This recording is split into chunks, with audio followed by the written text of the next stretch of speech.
Welcome to Our College, Your Voices. I'm your host, Kara Monroe. We are pleased to continue bringing you each month's President's Update in your podcast feed as another way for you to connect with this important communication tool at Ivy Tech. As a reminder, if you're an Ivy Tech faculty or staff member, you will be able to see the slides and script from President's Updates in My Ivy. I'd encourage you to log in. That will be on the employee dashboard in those areas. If you have any question about the episode, please feel free to reach out. And now, here, unabridged, is the June President's Update. Welcome to our June President's Update. I hope you're all having a great start to your summer. So let's start with some kudos and recognize the great work of our student records team. Our reverse transfer graduate total has crossed the 500 mark, 567 to be exact, which means 567 students earned an Ivy Tech associate degree en route to their bachelor's degree. For those that are not as familiar with reverse transfer, that means students who transfer credits to another college or university before earning their associate degree with us at Ivy Tech. Once that student is at the 4-year and has earned enough credits to qualify for their associate's degree, they can send Ivy Tech their transcripts. Once confirmed, Ivy Tech will then award the student the associate degree that they can use while they're still pursuing that bachelor's degree. It's a great opportunity for the student to earn a credential for the work they have done so far. And data shows that those students who complete the associate degree while working on their bachelor's are actually more likely to graduate than other students. So thanks goes to Michael Stacy and her team, including Jamal Burnside and Chad Perez. And we just learned today that this team, along with Drew Lurker, helped Ivy Tech earn College Source's Sourcey Best Practices Award for our Advanced Reverse Transfer Degree Granting Initiative. So congratulations, Student Records team. All right, next, I wanted to share with you an update on the progress of the Systems Office restructure. On May 20th, I shared with our Systems Office staff a high-level view of our new organizational structure, realigning our structure to best partner with campuses, aligning with our strategic plan, and improving communication, decision-making, and transparency was very critical. The organizational chart that you'll see on the screen currently just lists departments and is not really a full chart that drills down. That will be forthcoming in the future. While this chart may look different than your campus organizational chart, the intent is not to mirror campuses, but rather to better support the functions on our campuses. So what did we solve in the restructure? Well, we elevated and built out an equity and inclusion function. We're putting college resources and making an investment behind our newly added Goal 8 in diversity, equity, and belonging. We know as a college there's additional work to be done there. We've built a more comprehensive academic affairs function with a stronger focus on student success and curriculum. We've placed structure around Strategic Plan Goal 2, recruitment and enrollment, within operations oversight. We've aligned the new career coaching and employer connections from Strategic Plan Goal 4 within workforce and career functions. We've provided chancellors direct reporting to the president and a voice on cabinet. And we've created a broader business affairs function that goes beyond finance. I want to thank all of you for your patience as we have carefully studied and then redesigned the Systems Office structure. Be assured it happened with great care for the impact it would have on each team member as we strive to organize ourselves in a way that really helps our college better serve the mission of our students, our employers, the community, the state, and of course, all of those within. Now I have some great news to celebrate in regards to our HLC accreditation, and I've invited Marcus Kolb, Associate Vice President for College Accreditation, Academic Quality, and Learning Assessment, to give us an update. Dr. Kolb, welcome back. Thank you, Dr. Elsperman. I'm with you today to share some preliminary good news from our accreditation visit in April. The draft team report we received on May 14th suggested that we met 20 of the 21 core components. For accreditation, the remaining core component, assessment of student learning, was met with concerns, indicating that the team felt we were on our way to fulfilling our obligations in this component, but we still have some work to do. All in all, this is a very strong result for the college, reflecting the hard work all of you put into preparing for the visit and the excellence of our ongoing efforts in supporting student success. The assessment comments from the team challenge us to measure student learning both in and out of the classroom, and then use that measurement to improve our teaching, our curriculum, and our assessment methods. It's not simply enough to check on what students have learned at the conclusion of a lesson, a student activity, a course, or a program. We must then make change based upon what we learn from measuring and then begin the cycle of measuring and making change again. This work is ongoing, systematic, and should be embedded in our practice as common and regular as things like taking attendance or offering exams. So we will begin work on further building our culture of assessment. With work underway to build our own assessment of general education, measure co-curricular student learning, as well as the Gateway course assessment work, we have some good models to expand and some leadership waiting to push us forward. In 4 years, in 2023, as is required from any accredited institution, the Higher Learning Commission will expect a mid-cycle review report from us. And in that report, we'll need to be ready to share strong evidence and tell good stories about all the assessment work that we have built and fostered since the visit 2 months ago. Expect to hear more about this work and your role in it in the very near future. Finally, please bear in mind that the report results I've just shared are in draft form and do not yet represent the final outcome for the college. As such, we won't be talking about these results publicly. We hope to be able to do so later this summer. In the meantime, once again, please accept my thanks for your commitment to our success in this process. Marcus, thank you. And thank you to all of our team, as we really did have a strong reaccreditation visit and should be very, very proud. So thank you. Well, next, I'm thrilled today to be joined by Chris Cathcart, the Vice Chancellor for Student Success at our Fort Wayne campus, to give us an update on the Titans and our athletics initiatives. Chris, welcome. Thank you, Dr. Elspermann. In 2017, the Fort Wayne campus undertook an initiative to pilot the state's first intercollegiate athletics program. The pilot focused on the launch of a men's baseball team that would compete as a member of the National Junior College Athletics Association, NJCAA. Baseball was selected based on the strong interest of the local Northeast Indiana community.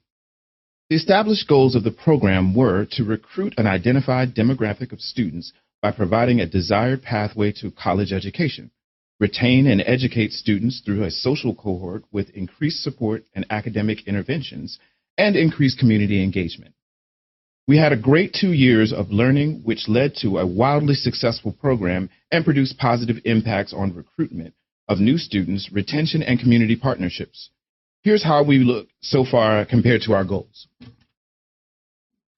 Some of the highlights from the past 2 years include completion of two winning official seasons with wins against nationally ranked college teams, doubled student athletic recruits from fall 2017 to fall 2018, increased positive media for the Fort Wayne campus, highlighting the achievements and more community partners supporting our efforts, and of course, seeing 17 of our student athletes earn credentials. So what's next for Ivy Tech's intercollegiate athletics? In April of 2019, the State Board of Trustees approved the Fort Wayne campus to move beyond the pilot and pursue full participation in intercollegiate athletics. As a result, the Fort Wayne campus will seek to add programs to support gender equity goals that are matched with the interest of the community. The specific goal will be to continue to meet the student success metrics as done in the pilot and ensure compliance with all regulations that govern intercollegiate athletics. It's been a great 2 years building the foundation of success for the future of intercollegiate athletics at Ivy Tech.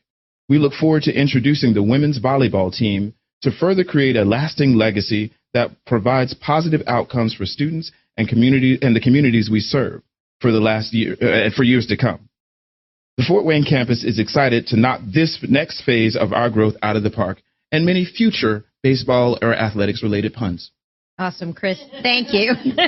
Thank you for being here. Thanks for the update and for leading a great initiative on our Fort Wayne campus. You know, I've personally met with many of the players, and they have amazingly big hearts. with a dedication to playing baseball, earning good grades. We had several 4.0s in the group, and engaging in community service. We all look forward to hearing more about the plans for expansion at Fort Wayne, and good luck this coming season. Well, I'm joined next by Kristen Moreland, Vice President for Strategic Initiatives and Change Management. Kristen leads a unique program, the Strategic Plan Rotational Leadership Program, and I wanted her to share more about the program and the opportunity. Kristen is also joined by Vanessa Fritz from our Evansville campus and Emery Peck from the Muncie campus. Welcome all.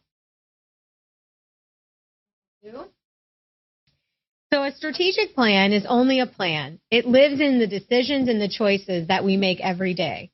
The Strategic Rotational Leadership, or SRL program, is intended to help develop Ivy Tech's leadership capacity by providing a meaningful development opportunity, as well as provide guidance to the teams working directly on our college's strategic initiatives. Today I have with me two current strategic leads, one soon to be retiring lead, Vanessa Fritz. You introduce yourself? Yes. Hi, I'm Vanessa Fritz. I am assigned to Goal 7, which is community, and I'm the program chair of Life and Physical Sciences on the Evansville campus. Okay, and one new lead, Emery Peck. Hi, I'm Emery Peck. I'm from the Muncie campus. I'm assigned to Goal 2, which is recruitment and enrollment, and I am our executive director of strategic outcomes and innovation. Great. So welcome, guys. Can you share with us exactly what a strategic rotational leader does? An SRL is responsible for the upkeep of the strategic plan goal and continued focus of work through tactic assessment to ensure and improve the progress of the college's priorities. The lead does so through facilitating monthly meetings, participating in strategy planning, communicating goal progress to top leadership, and oftentimes working directly on the strategy teams. During my time as an SRL, I have done all of the above and more, and it has been a great experience working so closely with my colleagues across the state. So with all that work, and you do that and then some, what do you feel your impact has been on the college's strategic plan? Well, as a rotational lead, I get to have a broad view of the college's goals and initiatives across the state, and I have a direct impact on how those initiatives are reached. I think of it similar to that as the work of a co-pilot. You don't have direct impact on everything, but you get to course correct and inform others to make best decisions that will improve the college as a whole. Okay, great. So why did you guys decide to become a rotational lead, and what do you think are some of the benefits? Well, I wanted to have a bigger picture of the college's work beyond my department, and this experience has been an eye-opener on how much work we are truly doing to serve the state of Indiana. As for benefits, the rotational leadership has been some of the best professional development I have ever received. I have honed so many skills in leadership that I wouldn't have elsewhere in the college. I'm always looking for opportunities to better improve the practices at my home campus. So as an SRL, I have that opportunity to see all those best practices that are done throughout the state and bring them home and really get into the guts of what our strategic plan is. Okay. So what kind of encouragement would you guys give someone who's considering applying for the Strategic Rotation Leadership Program? Well, I would say don't be afraid or nervous to try this position. It's too good of an opportunity to miss out on. Yes, get involved now. There's a multitude of experiences, advancement, and growth opportunities that are just too good to pass up. Okay, well, thanks to you both. And so, Vanessa, you're with us for a few more months, right? That is correct, until August. Until August, and yes. Emery's staying with us for another 6 months. So. Or a year. Or a year until I tell you we're done. Okay. Okay, so we will have Emery, but then we also have 4 other rotational leads who will be retiring and reaching the end. So we'll have a total of 5 vacancies. And the application actually went out today via email. So look in your emails for that. I encourage you to apply if you're interested in having the same experience that these two did. Thanks, guys. Thank you, Kristen, Emery, and Vanessa. So now we move on into our next piece with Andy Bown, our Senior Vice President and Chief Operating Officer, to give us an update on campus designations. Andy, welcome. Thank you, Sue.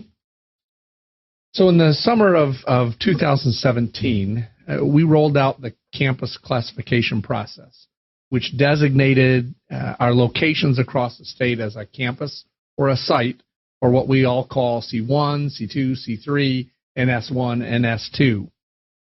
We assessed all campuses and sites based on the following criteria: enrollment, completions, population, and workforce demand. The criteria are really a blend of factors that some are within our control, and there are other external factors that inform how we serve our communities. When the campus classification process was established, we built in a way for campuses to move up or down depending on their performance related to these specific criteria. The process calls for an annual review for each campus, and we conducted the first review last fall. Two campuses had performed that would potentially move them up in classification, or what we call a rising campus. The third campus, their performance has moved downward, and what we call a falling campus. Whether we identify a campus as rising or falling, the campus would not move to that new classification unless it maintained that higher or lower level of performance over a second consecutive year. During the current fiscal year, as we've watched the performance of the falling campus, unfortunately it became clear that the campus continued to struggle. So therefore, last month, we met with the campus board of trustees and campus leaders at the Michigan City campus to inform them they are officially moving to a site status given the continued decline in performance and from a financial perspective. Effective July 1, Michigan City will become a site that is connected with the Valparaiso campus. We believe that students will be better served with the combined resources of Valparaiso and the Michigan City team. As we move forward, a campus vice chancellor will be selected to lead the Michigan City site, and in fact, I believe that announcement went out today. Campus classifications are an internal recognition of relative size and staffing structure. The Michigan City campus and LaPorte County are very important to us as a college. So let me be very clear. We are absolutely committed to maintaining their presence and in serving the students, employers, and communities of LaPorte County. So you may be wondering, what about those two rising campuses? We will conduct the annual review later this summer or early in the fall to determine whether or not the two campuses have continued the relative performance gains and will move upward to the next level of campus. Once we know more about these two campuses, we will certainly let you know. Thank you, Andy. And just to reiterate, our commitment remains with Michigan City. Proud of our employees there, proud of the work we do in Michigan City, and we look forward to this linking arms of Valparaiso and Michigan City to ever better serve the people of LaPorte County. So Thank you so much, Andy, for sharing that. Thank you. So as we shared during our April President's Update, we now have a new vision for how we will deliver career development at the college. After a year of research and planning involving folks from across the college, we will be launching our Career Coaching and Employer Connections, CCEC, teams this fall. Our Senior Vice President of Workforce Alignment, Chris Lowry, has led the development of this vision, and our Executive Director of Workforce Operations, Dr. Stacy Townsley, has been coordinating the day-to-day work up to this point. I've asked Stacy to join me today to share what will happen over the next month. Stacy, welcome. Thank you, Sue, for the opportunity to talk about career coaching and employer connections and what it will mean for our students. The request for participation to be an Alpha campus has been released, and campuses are working on their proposals. In their proposals, campuses are indicating their willingness to participate in the development of how we will operationalize the CCCEC college-wide.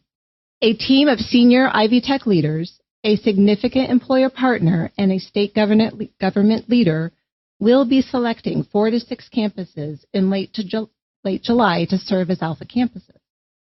These CCEC teams bring together existing efforts around career development and employer outreach, including supporting employers to meet their workforce needs and moving towards a cohesive model of student and employer engagement. So, what does this mean for our students? It will start before they even apply to Ivy Tech. Here's how we've modeled it around an associate degree seeking student. Let's call her Jasmine. I want to share what her Ivy Tech experience will be like at a campus with a career coaching and employer connections team in place. Even before Jasmine enrolls at Ivy Tech, career exploration tools and local and regional labor market data will be provided to her online and through printed materials. She can research job projections, wage data, and read about highlighted jobs, those for which there are lots of job openings and offer pay above Indiana's median income, and related Ivy Tech programs of study. After completing the Ivy Tech application, Jasmine takes a more targeted career clarity assessment to ensure she has knowledge and understanding of the field she would like to enter. After discussing the results with an advisor, Jasmine enrolls in a program aligned with her skills, interests, and desired career outcomes. Prior to classes starting, she participates in the mandatory major-specific orientation focused on career outcomes. She has several questions about the program she selected and is able to talk with a career coach to answer her questions. As part of the orientation process, Jasmine develops her career action plan. The career action plan, which aligns with her academic completion plan, sets up activities and completion dates for specific career preparation milestones throughout her time at Ivy Tech. With assistance from the CCEC team, Jasmine manages and tracks her progress through each of the career action plan milestones. She drafts the resume by credit 15, updating and editing by credit milestones 30, 45, and 60. She creates a professional networking profile like LinkedIn by credit 15, also updating by every 15 credit milestone. She has ongoing interview prep and participates in mock interviews with staff and employers at least 3 times during her Ivy Tech career. She develops and learns how to articulate transferable employability skills through targeted course modules and classroom experiences. And she connects to a career placement platform and has at least 1 work and learn experience with an employer by credit 45. Thanks to the partnership of the Career Coaching and Employer Connections team with other faculty and staff, Jasmine's career action plan brings intentionality to her finding the right academic program that aligns with her interests and aligns her interests with a meaningful career and strong wages, completing her program on schedule, and securing a job in her field of study. Now, these outcomes happen for many of our students now, but for too many students, this doesn't happen. With the new Career Coaching and Employer Connections model, we intend for all Ivy Tech students to connect with the right program into the best career from the very beginning of their time with us. The journey that Jasmine has taken and shown here is wonderful, and we appreciate that visual to show us how she's progressed. A little more about what we can expect with those. Well, much of our time will be spent learning what works and what doesn't, and what we might want to change from our vision. These alpha campuses will help us refine a model that can be implemented college-wide. One example, job descriptions. As you can see in the request for participation documentation, we have titles for the roles with a campus CCEC office, but we don't yet have full job descriptions. The systems office team, including HR, will develop the job descriptions, and alpha campuses will have the ability to assist with the refinement of those job descriptions. That's just the beginning of many program-specific details that will be developed and refined throughout the coming year. Thank you, Stacy. And we certainly look forward to hearing how this alpha implementation goes and which campuses will be participating. So thank you. Well, as part of the President's Update tradition, I'm pleased to have tell us more about the Indianapolis campus and its service area. Kathy, thanks for joining us. And please tell us more about your background and then the team here in Indy. Thanks, Sue. I'm proud to say that my career started as a result of an associate degree in respiratory therapy. I was fortunate to work at Riley Hospital for Children and then St. Francis before I came to Ivy Tech as faculty in 1985. Then I became program chair, then I became dean of health and public services, and then vice chancellor of academics, and I've been serving proudly as chancellor since 2012. Well, now tell us about your service area and the strength. And how long do I get? There's a lot, but I'll say a few. Ivy Tech in central Indiana serves 9 counties, and it is a large and very growing service area with locations in Avon, Franklin, Greencastle, downtown Indianapolis, of course, Lawrence, Mooresville, Noblesville, and Shelbyville. I think when folks think of Indianapolis, or when we're mentioned, that they forget that we serve all of central Indiana's vibrant communities. Each of them brings their own strength to the table. For instance, Ivy Tech Noblesville has partnered with Gaylor Electric to organize the Hamilton County Workforce Innovation Network. That partnership resulted in a $1.4 million Skill Up Indiana grant. Our Greencastle location will be celebrating its 10-year anniversary coming up this fall, so keep an eye out for some more celebration information on that. And on May 9th, this past month, the first cohort of Advantage Shelby County program graduated. I was privileged to get to be there, but for others who don't know what Advantage Shelby County is, could you tell us about it? Sure. Advantage Shelby County is a 2-year college scholarship program at Ivy Tech Shelbyville that increases the educational attainment and workforce readiness for the Shelby County High School graduates. It is one of the shining examples within the state because the students need the community and the community needs these students. So what do you see the benefits to the students? The students receive GAP funding to cover all the costs that aren't covered by their state, federal, or institutional aid. All a student has to do is pay for the books, and the rest is handled directly. In fact, a student never sees a bill for tuition. That's terrific. But what about the eligibility requirements? Well, when the requirements were written, the program was intentionally written to be a guaranteed pathway for the high school students of Shelby County. And so it is an all-inclusive scholarship for them. To qualify, a student must only be a graduate of a Shelby County high school, have a minimum of 2.0 GPA, and be enrolled as a full-time Ivy Tech student. Then are there further requirements of the student while they're in school with us?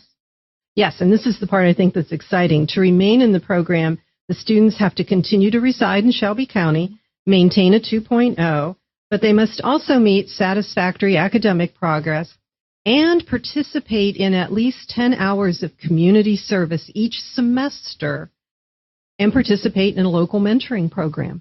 Then what is Shelby County's role in the program?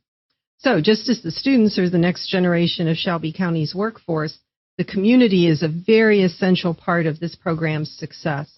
While the students must complete their 10 service hours to participate in the program, the community provides those service hours and the mentorship opportunities. The community shares employment opportunities and real-life learning experiences with the students. Members of the community conduct workshops for the students, like resume building or soft skills workshops, and they provide internship opportunities. So now that the program has successfully been in place for 2 years, can you share some of the highlights? Sure. One of the main reasons Advantage Shelby was implemented was to increase the county's educational attainment.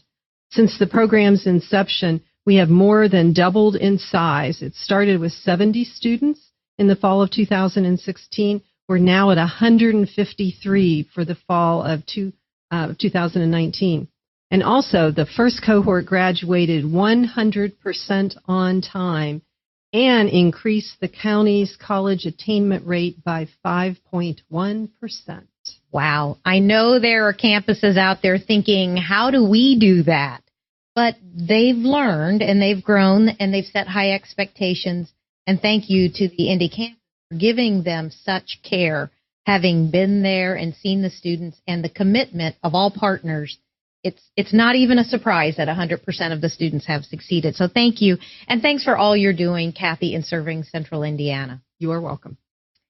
Well, we're coming to summer, we think, if the weather will participate. But the Black Expo Summer Celebration is one of our state's largest events and a great way for Ivy Tech to showcase our wide range of programs in an experiential way. While it's held in Indianapolis, potential students of all ages and from across the entire state come to this event.